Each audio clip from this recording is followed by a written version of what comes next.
ấy thế vẫn riệp à riệp wow riệp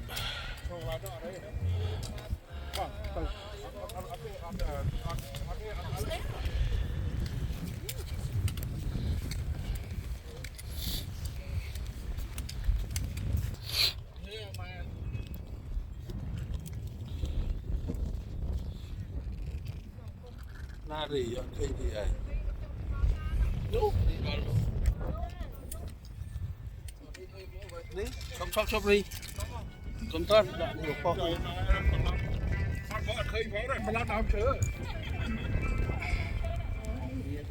Mà tới đây anh mới khơi mình nơi quá.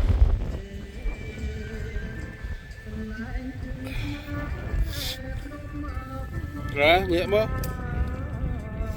đi mà phô tiếp đi anh ok sạch ơi sạch vừa nói thọt mì ri muối à mấy thọt khơi nhọt là nhấm cái bạch cu kia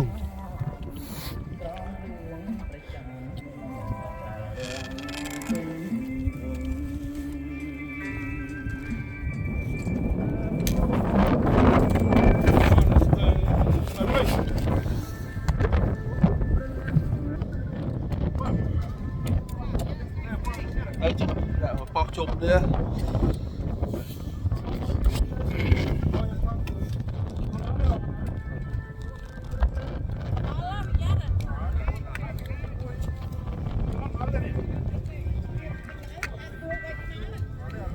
rất ấy vẫn yeah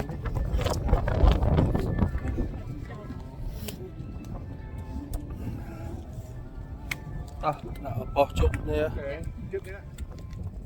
1, 2, 3. 1, 2, oh my god, absolutely beautiful. I think everybody should start to here. to